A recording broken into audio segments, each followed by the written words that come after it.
안녕하세요. 미국 주식론 대학이 미준입니다. 1월 14일 금요일에 일부 방송을 시작합니다. 여러분들 금요일 좋아하시죠? 저도 손꼽아 금요일을 기다려온 사람 중에 한 명인데요. 제가 예전에 호텔 총지배인으로 일할 때는 주말이 그렇게 기다려지지가 않았거든요. 그래서 제 나름대로 그렇게 생각을 했습니다. 아, 내가 나의 일을 정말 사랑하는구나. 이렇게 사랑하는 일을 하고 있기 때문에 주말이 기다리지 않는구나. 이렇게 생각을 했었는데 최근 들어서 이제 제가 정말 좋아하는 유튜브 일을 하고 있잖아요. 그럼에도 불구하고 손꼽아서 주말을 기다리고 있는 제 자신을 발견하고 합니다.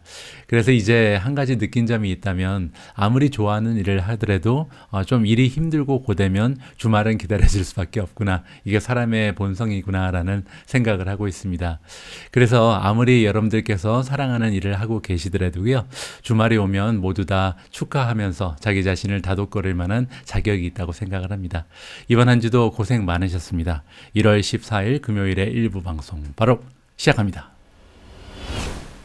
오늘도 미국 주식시장의 마감 시황을 먼저 체크할 텐데요.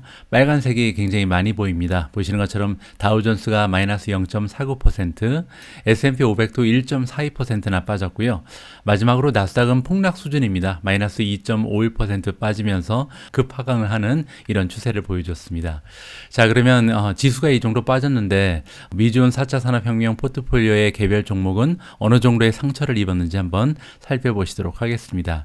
가장 많이 빠진 주식 먼저 살펴보면요. 스페이스, 버진 갤럭틱이 무려 19%나 빠졌거든요. 이 부분은 기사 하나를 살펴보면서 그 이유를 진단해 보도록 하고요. NET는 클라우드 플레어입니다. 13.15% 하강 추세를 보여줬고 SE, C리미티드는 마이너스 10%, 로블록스도 마이너스 9.97% 하락했고요. 유니티가 9.73, 니우가 9.64, 쇼피파이가 8.93%, 루시드가 8.85, 엔텔리아가 8.79%, 마지막으로 퍼시픽 바이오사이언스 오브 캘리포니아가 8.65% 정도 떨어졌습니다. 자, 지금 보시는 것처럼요. 대부분 다 이렇게 굉장히 최근 들어서 많이 주가가 빠지는 종목들이 한 번 더 떨어졌다. 이렇게 우리가 생각해 볼 수 있을 만큼 타격이 심한 것으로 보이는데요. 반면 올라간 종목들도 조금 있습니다. 어떠한 종목들이 이런 추세에서 반등을 보여줬는지 한번 보시죠. TSMC가 굉장히 많이 올랐습니다. 5.26%가 올라갔는데요. 이 부분은 조금 있다가 어닝 결과를 좀 살펴보면서 우리가 이유를 진단해 보고요. 다음에 CAT는 우리가 이제 캐터필라라고 부르는 종목이죠. 2.07%, 프로테라가 2.06, DE는 디어죠. 1.10%, MU, 마이크론 테크놀로지가 0.54%, 리오토가 0.07% 올라가면서 그나마 이제 몇 개 되지 않는 종목이 플러스를 기록한 장본인이 됐다. 이렇게 우리가 정리를 해볼 수가 있을 것 같습니다. 어제 이렇게 미국 증시가 한꺼번에 이제 흘러내린 이유는 그 중에서도 이제 나스닥 같은 경우는 2.5% 이상 완전히 이제 급하강을 했잖아요. 아무래도 연준의 그 강경한 자세, 우리가 보통 이제 호키시라 그러죠. 매파라고 부르는데 이러한 강경한 자세가 좀 지속될 가능성이 확대가 되면서 주식시장에서 좀 겁을 먹었다. 이렇게 우리가 해석을 해볼 수가 있습니다. 거기에 이제 엎친 데 겹친 격으로 요 레포트가 하나 발표가 됐는데요. 우리가 어제 방송에서는 소비자 물가 지수를 함께 살펴봤잖아요. 어제 미국에서는 생산자 물가 지수가 발표가 됐습니다. 그런데 그 수치가 무려 10% 가까이 1년 동안 인플레이션이 나타났다. 굉장한 수치가 발표가 되면서 조금씩 두려움이 확산되고 있다. 이렇게 정리가 가능합니다. 자, 이번 기사를 보시면 프로듀서 프라이스 인덱스라고 써 있죠. 이거 줄여서 이제 PPI라고 부르는데요. 생산자 물가 지수입니다. 이 생산자 물가 지수는 이제 상품이나 서비스의 그 인플레이션을 우리가 측정할 수 있는 척도로 활용이 하는데 지금 11월에 비해서 12월 달에 0.2%가 추가적으로 올라갔거든요. 다행한 점은요. estimate, 그 시장의 전문가들이 예상했던 치는 0.4였습니다. 따라서 전문가들의 예상보다는 조금 주춤한 그런 인플레이션의 추세가 발견이 됐다. 이렇게 정리가 가능합니다. 하지만 문제는 이제 2021년 전반적으로 1년 동안 물가가 무려 9.7%나 올라가는 추세를 보였습니다. 이 수치는요. 2010년 이후에 최고의 인플레이션이다. 이렇게 우리가 정리가 가능합니다. 따라서 이제 시장 시장에서는 이 수치가 그렇게 반가울 리가 없었겠죠. 연준에서는 이제 정말로 고용 시장을 걱정하기보다는 정말 인플레이션을 잡기 위해서 최선을 다해야 되는 그런 환경이 조성이 되고 있습니다. 자, 그리고 어제는요, 이제 고용 시장 관련해서도 숫자가 하나 나왔는데요. 20만 6천이라는 이런 숫자가 발표가 됐고요. 이것은 이제 매주 목요일 날 발표가 되는 위클리 잡리스 클레임입니다. 그래서 새롭게 실업 수당을 신청하는 신규 신청 수가 20만을 좀 넘었다, 이렇게 발견이 가능하고요. 이 수치는 그렇게 작은 수치는 아닙니다. 왜냐하면 지금 시장에서는 은근히 20만 밑으로 떨어지기를 바라고 있었거든요. 그런데 20만 6천 명이나 되는 사람이 실업 수당을 새롭게 신청했고요. 그리고 이제 이 수치를 4주의 무빙 에버리지, 이동 평균으로 바꿔보면 1969년 11월 15일 이후에 가장 낮은 수치다. 따라서 어느 정도 고용 시장은 안정이 됐다라고 우리가 생각해 볼 수도 있을 것 같습니다. 자, 따라서 이렇게 고용 시장은 안정이 되고, 그리고 물가 상승은 계속 거칠어지기 때문에 연준이 가지고 있는 두 가지 목표가, 하나가 이제 굉장히 좀 저울에 추가 기울고 있잖아요. 두 가지의 임무 중에서 고용 시장은 어느 정도 안정을 시켰는데 문제는 인플레이션을 잡지 못했다. 따라서 이쪽에 총력을 기울일 가능성이 높아졌고, 그렇기 때문에 아무래도 테크주, 성장주가 많이 모여있는 나스닥이 타격을 받았다. 이렇게 어제 시장 추세를 우리가 정리를 하면 될 것 같습니다. 자, 이번에는요, 최근 들어서 나스닥 쪽에 분위기를 반영해주는 기사 하나가 발견돼서 가져와 봤는데요. 기사의 제목을 보시면 QQQ라는 ETF, 그리고 SQQQ라는 ETF, 두 개의 ETF가 등장을 합니다. 그리고 이 두 개의 ETF의 분위기를 보면 우리가 최근 들어서 투자자들이 나스닥 지수에 대해서 어떻게 생각하고 있는지 분위기를 좀 파악할 수 있다. 이러한 취지의 기사거든요. 자, 일단은 QQQ는 많은 분들이 알고 계신 ETF죠. 무려 205 빌리언이나 되는 자산을 운용하고 있는 굉장히 커다란 ETF입니다. 그런데 이 ETF가요, 최근 들어서 캐피탈이 아웃플로우 한다, 빠져나간다는 거죠. 투자 자금이 많이 빠져나가고 있는데 2022년 지금 시작한 지 2주도 되지 않았잖아요. 그런데 무려 1.25 빌리언에 되는 자금이 빠져나갔다라고 얘기를 해주고 있습니다. 자, 그리고 이제 여기 나와 있는 것처럼 나스닥이라든지 QQQ가 나스닥하고 굉장히 좀 연결이 많이 돼 있죠. 왜냐하면 QQQ는요, 나스닥 지수에 들어가 있는 기술주 중에서 상위 100개 종목이 이제 포함이 된 이러한 지수를 얘기합니다. 이 ETF는 금융주는 포함을 하지 않고요. 순수한 기술주 중에서 시가총액 기준으로 탑 100를 포함하는 이런 ETF라고 생각하시면 되고요. 따라서 나스닥과 QQQ는 보통 이제 같은 방향으로 움직이기 마련이죠. 어쨌든 이 두 가지의 지금 시장 지수라고 할 수가 있겠죠. QQQ는 이제 ETF이긴 하지만 시장의 방향을 볼 때 우리가 보통 지수처럼 사용을 많이 하죠.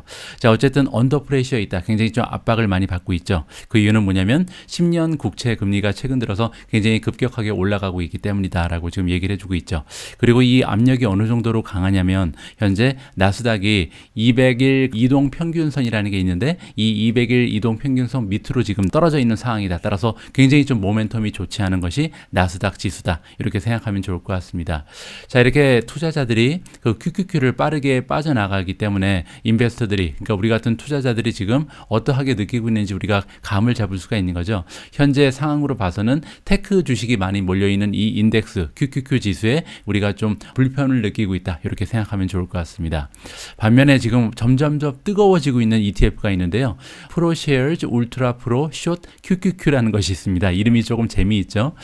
이 QQQ의 반대가 되는 의미라고 보시면 되는데 SQQQ입니다. 이 SQQQ는요, 3배 레버리지를 쓴다. 그뿐만이 아니고 여기 보시는 것처럼 인버스거든요. 인버스는 이제 반대 투자죠. 그 의미는 나스닥이 2배가 오르면 이 주식은 6배가 떨어지고요. 나스닥이 2배가 떨어지면 오히려 6배가 올라간다. 뭐 이런 식으로 3배인데 반대 방향으로 간다. 이렇게 이해하시면 됩니다.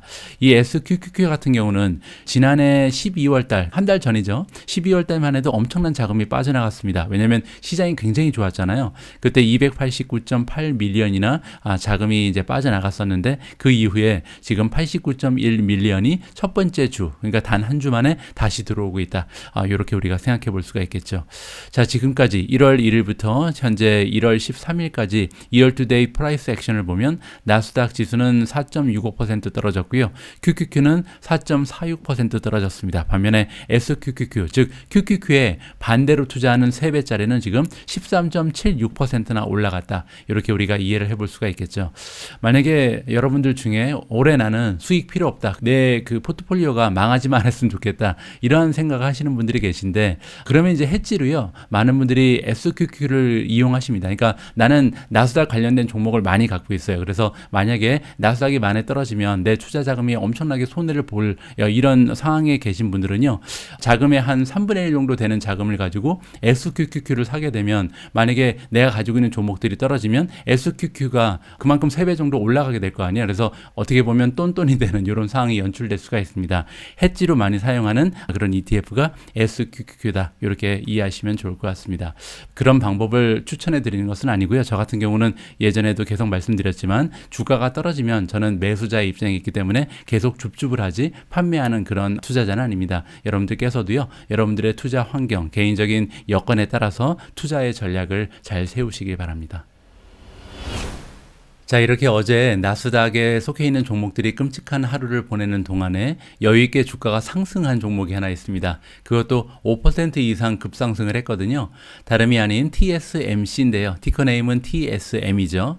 자, 거기에는 한 가지 뚜렷한 이유가 있었습니다. 어닝 발표가 있었거든요.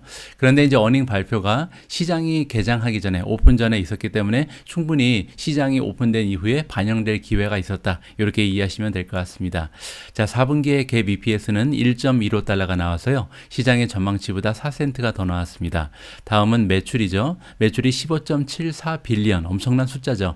그리고 이 수치는요, 지난해에 비해서 24.1%의 건강한 성장을 보여주고 있습니다. 다만 이제 시장의 예측치도 굉장히 높았습니다. 전문가들은 30밀리언 정도를 더 만들 것으로 예상을 했는데 여기에는 미치지 못했고요. 하지만 이제 숫자가 굉장히 미미하죠. 왜냐하면 빌리언 단위로 지금 매출을 만들고 있는데 30밀리언이 숏했기 때문에 별다른 영향은 없었다, 이렇게 이해가 가능하고요. 자, 이번에는 마진이 나오는데 TSMC는 마진이 엄청납니다. 자, 보시면 그로스 마진, 오퍼레이팅 마진, 그리고 넷 프로핏 마진이 나오는데요. 이 용어를 잠깐 설명드리면, 우리가 이제 보통 매출이라 부르는 게 레비뉴죠. 가장 위에 이제 매출이 잡히고요. 이 매출에서 매출을 만들기 위해서 어쩔 수 없이 사용하는 직접 비용이 있습니다. 우리가 보통 코스트 오브 세일즈라고 부르는 건데, 이러한 그 직접 비용을 빼고 남아있는 수익을 우리가 그로스 마진이라, 총수익이라고 부릅니다. 자, 그리고 이제 이 직접 비용 말고요, 뭐 마케팅이라든지 세일즈, 그리고 연구 개발비, 이런 데 이제 사용하는 비용들이 있잖아요. 이런 걸 우리가 오퍼레이팅 익스펜스라고 부르고요. 이거를 빼고 남아있는 마진을 영업 마진이라고 부릅니다. 오퍼레이팅 마진이 지금 41.7%.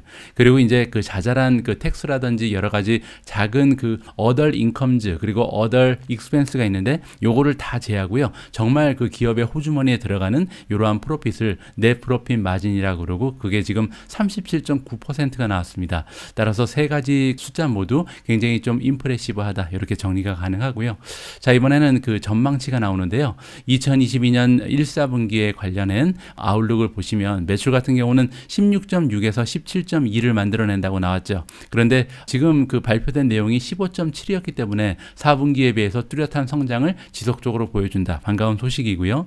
자, 다음은 이제 마진을 보시면, 원래는 이제 그로스 마진이 52.7%였는데 53에서 55로 오히려 추가적인 상승을 우리가 기대해 볼 수가 있고, 오퍼레이팅 마진 같은 경우도 41.7에서 42 또는 44까지도 올라갈 수 있다. 굉장한 향상을 우리가 기대해 볼 수가 있다, 이렇게 정리가 가능합니다. 마지막으로 한마디 더 해줬거든요. Chief Financial Officer가 지금 한마디를 했는데 뭐라고 얘기하냐면요, 4분기에 우리가 좋은 실적을 낼 수 있었던 것은 스트롱한 디맨드, 지금 시장에 수요가 넘쳐난다. 어디에 대한 수요냐면요, 반도체 산업을 이끌고 있는 5나노짜리, 그러니까 첨단을 달리고 있는 그 굉장히 고급스러운 반도체에 대한 수요가 너무나 많다라고 지금 한마디 해줬습니다. 지금 봐서는 엄청나게 그 좋은 실적이라고 하기에는 조금 아쉽죠. 뭔가 아쉬운데 다음 기사를 보시면요, 아, 이러한 이유로 지금 TSMC가 추세가 좋아지겠구나라고 우리가 한번 생각해 볼 수가 있습니다. 다음 기사 함께 보시겠습니다. 이번 어닝 결과 보고에서는 뭐 굉장히 좀 튼튼한 숫자를 발표했을 뿐만이 아니라 굉장히 좀 전망이 밝아 보이는 이러한 비전을 제시를 했는데요. 뭐라고 얘기했냐면 TSMC가 44빌리언 정도를 올해 추가적으로 투자를 할 것이다. 앞으로 이제 투자량을 계속 늘린다는 것은 전망이 너무나 좋다라고 지금 반증이 되는 내용이기 때문에 굉장히 중요한 내용이라고 생각해도 좋을 것 같습니다. 자, 타이완 세미컨덕터 매니팩처링 컴퍼니에서 줄여서 이제 TSMC인데 티커 네임은 TSM이고요. 목요일날 뭐라고 얘기했냐면 했냐면 이 기업에서 40빌리언에서 44빌리언 정도, 엄청난 숫자죠. 그런데 이렇게 많은 비용을요, 캐피탈 지출을 위해서 사용할 것이다. 단 1년 만에 사용할 것이라는 거니까 굉장히 좀 투자를 많이 하겠구나라고 기대가 가능합니다. 그 이유는 굉장히 좀 자명하죠. 디맨드가 좀 요구가 많이 늘어난다. 세미컨덕터 쪽에 지금 요구가 디맨드가 너무나 많이 올라가고 있기 때문에 좀 우리가 수용할 만한 시설을 확충해야 된다. 이렇게 정리가 가능합니다. 자, 이 TSMC에서 얘기해 주기를 지금 프로덕션 캐퍼시티라는 것은요, 생산을 증대시킬 수 있는 시설이라든지 수용력을 얘기하거든요. 이거를 우리가 증대시키기 위해서 돈을 사용할 것이다라고 얘기하죠. 그 이유는 아까 얘기한 것처럼 디맨드가 너무나 많이 올라가고 있다. 반도체의 수요가 급증하고 있습니다. 어느 부분에서 그러냐면 특히 이제 스마트폰이라든지 전기차, 그 외에 하이엔드 컴퓨팅이니까 최첨단 컴퓨팅 디바이스를 만드는데 사용하는 굉장히 좀 고급 반도체의 수요가 많이 늘어나고 있다는 거죠. 뭐 인공지능 같은 것이 대표적인 예가 되겠죠. 자, 그러면서 이번에 이렇게 수용 시설을 늘려도 아마도 타이완 그 세미컨덕터 가지고 있는 수용력을 다 풀 가동할 수 있는 가능성이 열려 있다. 따라서 계속해서 공장을 지으면 지을수록 매출도 올라가고 수익도 증대될 것이다. 굉장히 좀 장밋빛 미래를 우리가 한번 상상해 볼 수 있는 좋은 기사였습니다. 자, 이번에는 메타버스 관련된 소식을 준비해 봤습니다. 최근 들어서 이제 가장 핫하고 굉장히 좀 트렌디한 컨셉이 메타버스잖아요. 자, 이번에는 번스타인이라는 투자 기관이 등장을 하는데 이 기관에서 그 메타버스에 투자하려면 이런 종목들에 투자하면 좋겠다라고 넌지시 팁을 주고 있습니다. 자, 메타버스의 인기가 작년에 굉장히 좀 붐을 일었다. 그렇게 얘기하고 있고요. 번스타인이 지금 강조를 하는데요. 몇 가지 기업들을 하이라이트를 해주고 있다라고 얘기합니다. 그리고 이 기업들은 앞으로 이제 이렇게 나타나고 있는 트렌드, 메타버스라는 새로운 트렌드를 등에 잇고 굉장히 좀 성장을 많이 할 수 있는 종목이 발견이 됐다. 총 3개의 그 기업을 우리한테 알려주고 있는데요. 일단 그 기업의 이름이 나옵니다. 첫 번째는 어도비고요. 두 번째는 세일즈포스, 마지막으로 마이크로소프트. 이렇게 3가지의 종목이 굉장히 좀 의외의 이름이긴 한데 메타버스에 우리가 미래를 믿는다면 꼭 투자해야 되는 종목으로 추천이 되고 있습니다. 자, 이 3 종목 중에서 가장 좋아 보이는 것은 사실 마이크로소프트라고 합니다. 마이크로소프트가 지금 베스트 포지션이다. 가장 좋은 위치에 가 있고요. 메타버스를 통해서 가장 커다란 위너가 될 것이다 라고 얘기하고 있죠. 그 이유가 뭐냐면요. 지금 마이크로소프트 같은 경우는 almost 거의 모든 것을 다 가지고 있다. 따라서 메타버스를 실현하기 위해서 메타버스의 플랫폼을 구현하기 위해서 필요한 모든 능력을 다 갖춘 기업이 지금 마이크로소프트라고 칭찬을 해주고 있습니다. 애널리스트 이름은 마크 몰들러라는 분이고요. 자, 이분에 따르면 우리가 이제 그 메타버스를 통해서 상업화하는데, 그러니까 메타버스에서 돈을 버는 방법은 굉장히 여러 가지 방법이 있을 수 있다라고 지금 얘기를 합니다. 뭐 예를 들어서요, 메타버스 플랫폼을 만들어서 거기에 이제 액세스를 판매하는 방법, 뭐 수수료를 받는다는 얘기죠. 뭐 대표적인 예가 로블록스죠. 로블록스처럼 플랫폼을 제공하는 기업이 있을 수 있겠고, 그 안에 들어가서 비즈니스를 하는 그런 벤더들이 나올 수가 있겠죠. 대표적인 예가 나이키겠죠. 나이키 같은 경우는 지금 메타버스 안에 들어가서 신발이라든지 그들이 만들고 있는 가상현실 안에 아웃핏이라든지 이런 거를 판매하면서 돈을 벌 수 있는 비즈니스 모델을 활발하게 개발을 하고 있거든요. 뭐 몇몇 명품 디자이너 브랜드도 마찬가지고요. 자, 그 밖에도요, 익스피리언스를 판다. 어떠한 경험을 메타버스 안에서 판매를 하는 이러한 형태의 기업도 생길 수가 있다. 뭐 예를 들어서 이제 여행사들이 이 메타버스 안에서 여행 상품을 판매하는 날이 올 거라고 저는 생각을 합니다.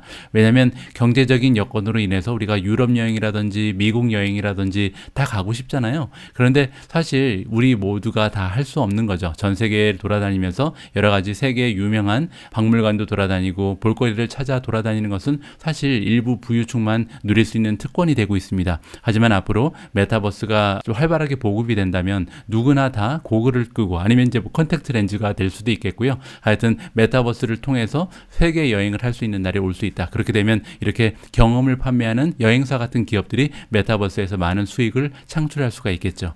자, 그뿐만이 아니고요. 버추얼 월드에서 가상현실에서 마케팅을 해주는 이러한 기업도 활발하게 돈을 벌 수가 있을 것이다. 그 외에도 이제 컨텐트 크리에이션, 뭐 저 같은 유튜버들이 앞으로 메타버스에서 여러분들과 바로 앞에 이제 앉아있는 느낌을 창출하면서 이렇게 대화를 나눌 수도 있는 거 같고요. 그 외에도 하드웨어를 만드는 기업도 돈을 벌겠죠. 오큘러스 같은 경우가 대표적인 예고요. 소셜 익스피리언스는 이제 페이스북을 생각하시면 될 것 같습니다. 메타버스 안에서 우리가 가장 사랑하는 가족들, 그리고 멀리 떨어져 있는 친구랑 같이 만나서 시간을 보낼 수 있는 이러한 장이 마련될 것이다. 따라서 굉장히 다양한 비즈니스의 모델이 가능한 것이 메타버스의 세계다라고 이해가 가능합니다. 자, 그런데 이제 마이크로소프트 같은 경우는 이러한 그 메타버스의 개발을 몇 년째 이미 해오고 있다. 그러면서 여러 가지의 지금 이니셔티브가 나오고 있는데요. 예를 들어서 스마트 글라스라고 부를 수 있는 홀로렌즈가 개발되어 있는 상황이고, 또한 믹스드 리얼리티 혼합 현실이죠. 혼합 현실 헤드셋도 만들고 있고요. 그 외에도 마이크로소프트 같은 경우 굉장히 좀 유리한 위치에 있는데, 왜냐하면 마이크로소프트 팀즈라는 게 있잖아요. 지금 현재는 그 화상 채팅이라든지 화상 회의를 위해서 사용하는 비디오 콜 정도의 툴이 되고 있는데, 나중에 이제 가상현실과 혼합이 된다면 우리가 이제 가상현실 안에 만나서 컨퍼런스도 하고 미팅도 하고 이러한 툴을 이미 구축을 하고 있다.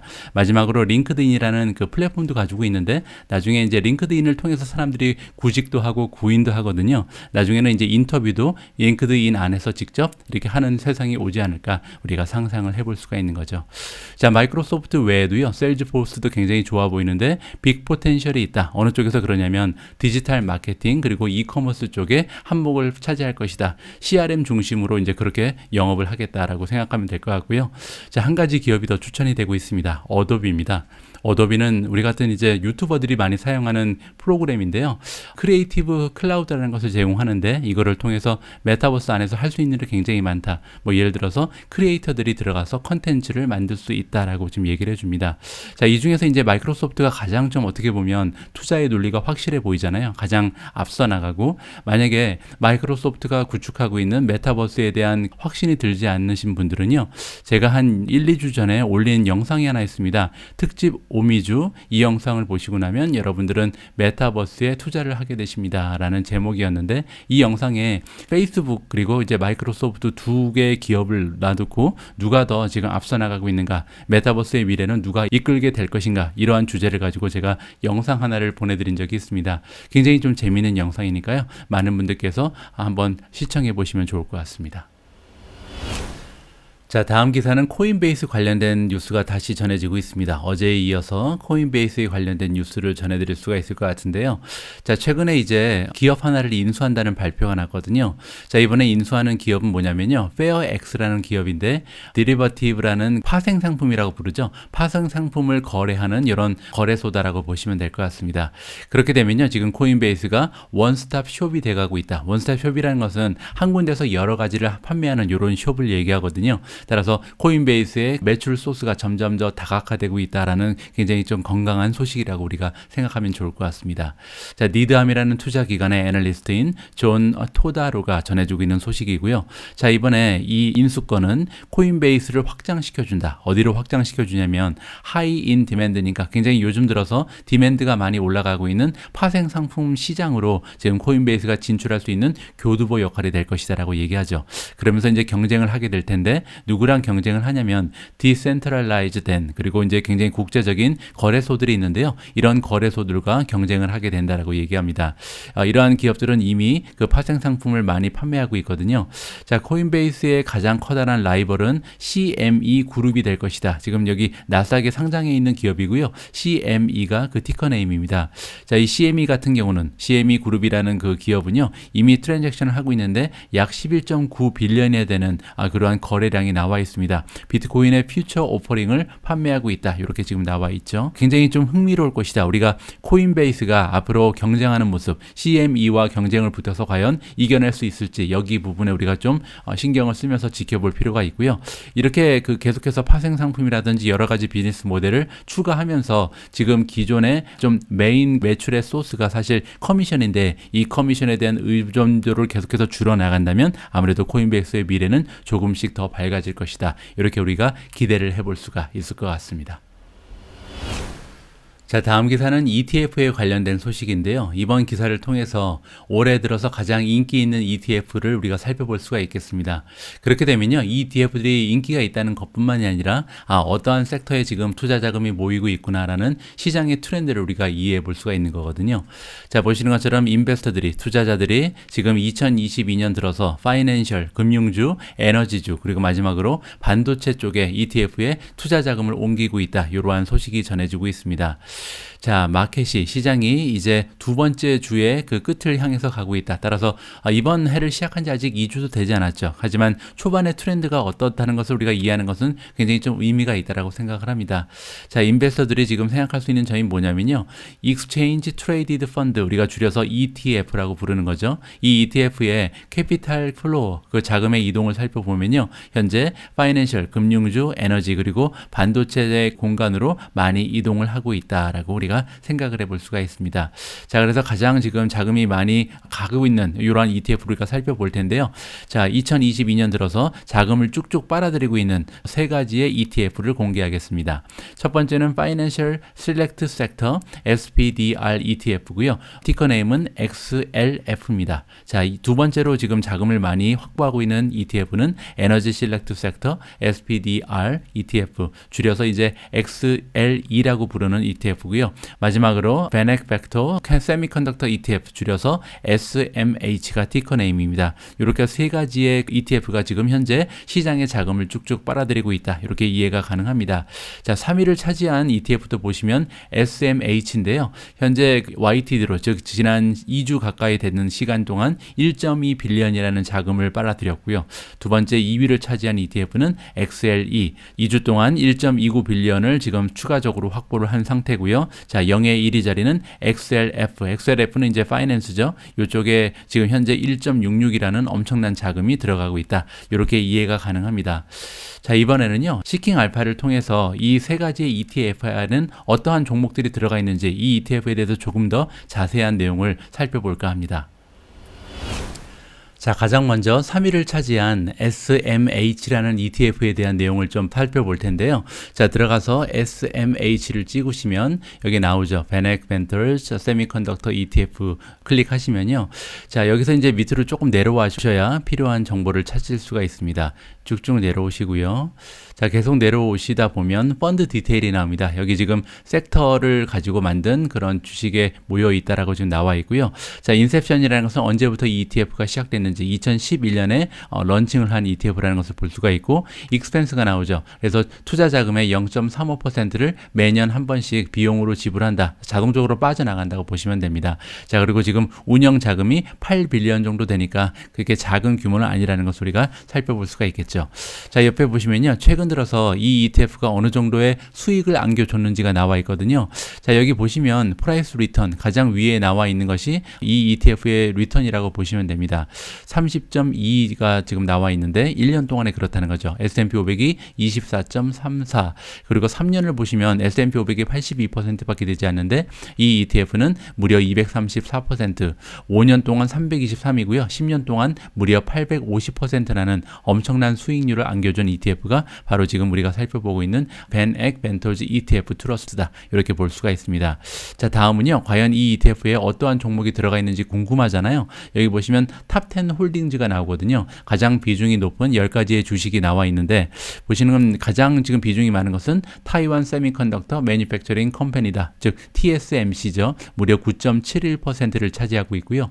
2위 종목은 엔비디아입니다. 9.5, 브로드컴이 5.68, 퀄컴이 5.03, 인텔이 5%, AMD가 4.98이고요. ASML이 4.98, 마이크론 테크놀로지가 4.9, 텍사스 인스트루먼츠가 4.8, 램스 리서치가 4.65입니다. 자, 그래서 이제 전체 홀딩은 26가지가 남아 있는데 이 26가지 종목 중에 탑10이 지금 차지하는 비율이 59%가 넘어간다. 이렇게 이해하시면 되고요. 자, 옆에 보시면 이 ETF는 디비던드, 배당이 나오는데요. 배당률이 지금 0.51입니다. 따라서 ETF에 아까 그 비용이 있었잖아요. 이 수수료를 넘어서는 굉장히 건강한 배당률이 나와 있는 거겠죠. 자, 따라서 지금 전반적인 ETF에 우리가 어떠한 ETF라는 것을 단 한눈에 살펴볼 수가 있는 굉장히 좀 유용한 툴이라고 소개를 드리고 싶습니다. 자, 두 개를 더 볼까요, 그러면? 자, 이번에는요, 2위를 차지한, 최근 들어서 자금이 많이 들어가고 있는 두 번째로 인기가 많은 ETF인 XLE를 살펴보도록 하겠습니다. XLE 찍으시면요. 자, 여기 나와 있죠. Energy Select Sector SPDR ETF라고 부르는 ETF고요. 마찬가지로 밑으로 조금 내려오시면요. 쭉쭉 내려오셔서 자, 이 펀드 디테일이 나오죠. 자, 보시는 것처럼 인셉션은 1998년입니다. 굉장히 오래된 ETF죠. 자, 익스펜스가 0.12%에 불과하고요. 자, 총 자산, 운영 자산은 31.45 빌리언이니까 굉장히 규모가 큰 ETF 중에 하나입니다. 자, 리턴을 바라보시면 1년 동안 45.5%, 3년이 5.2%고요. 반면 지난 5년을 보면 마이너스 수익률이었습니다. 10년도 6.5%나 마이너스가 났고요. 따라서 지금 이 ETF는 시기를 잘 선택해야겠구나. 에너지주가 원래 좀 힘든 거거든요. 그래서 반도체랑은 좀 다른 양상을 보인다는 것을 한눈에 우리가 살펴볼 수가 있었습니다. 자, 마지막으로 1위 자리를 차지했던 그 ETF죠. XLF를 보도록 하겠습니다. XLF 찍으시고요. XLF죠. Financial Select Sector SPDR입니다. 자, 밑으로 쭉 내려오시면요. 이 ETF에 대한 정보가 여기 나와 있습니다. 1998년에 인셉션이 있었고요. 런칭한 지 굉장히 오래됐죠. 익스펜스는 0.12, 그리고 운영 자산의 규모 49.17 빌리언입니다. 자, 리턴이 굉장히 궁금한데요. 1년 동안 32%, 3년 동안 69, 5년 동안 77%, 10년 동안 266%입니다. 따라서 반도체에 비하면 굉장히 좀 초라하긴 한데 그나마 이제 에너지주보다는 안정적인 수익이었다. 이렇게 정리가 가능하겠죠. 자, 이렇게 여러분들께서요. 혹시 관심이 있으신 ETF가 있으면 시킹알파의 검색창에 찍으시고 다양한 내용을 직접 한번 살펴보시면 좋을 것 같습니다. 자, 탑10도 한번 볼까요? 지금 보시면 이 금융주의 탑10은 버크셔 해서웨이가 1위입니다. 12.67%고요. JP 모간이 10.8, 뱅크 오브 아메리카가 7.4, 웰스파고 4.4, 모간 스탠리 3.2, 블랙록이 3.03%고요. 골드만삭스가 3.0, 찰스 시압이 2.93%, 시티그룹이 2.77, S&P 글로벌이 2.63입니다. 전체 69개의 종목이 들어가 있는 ETF고요. 아까 그 에너지 ETF 우리가 그 홀딩을 찾아보지 않았거든요. 한번 볼까요? 탑10 홀딩이 나오는데 굉장히 재밌습니다. 왜냐하면 여기 보시면 1위, 2위가요. 무려 22%, 21%를 차지하거든요. 1위는 이제 엑선 모빌이고요. 2위는 쉐브론입니다. 따라서 이 두 종목이 거의 반을 차지한다. 이렇게 보시면 될 것 같습니다. 자, 관심 있으신 분들은 여러분들께서 투자하고 계신 ETF를 찍고 그 내용을 직접 한번 확인하시면서 공부하시면 좋을 것 같습니다. 제가 오늘 금요일 일부 방송을 위해 준비한 내용은 여기까지입니다. 어떻게 여러분들 투자에 도움이 될 만한 내용이 많이 있었는지 모르겠습니다. 자, 금요일 남아있는 시간 즐겁고 보람된 시간으로 보내시고요. 저는 저녁 8시에 다시 인사드릴 수 있도록 하겠습니다. 우리 모두가 미국 주식 투자로 은퇴하는 그날까지 다 함께 화이팅입니다. 행복한 하루 되세요. 감사합니다.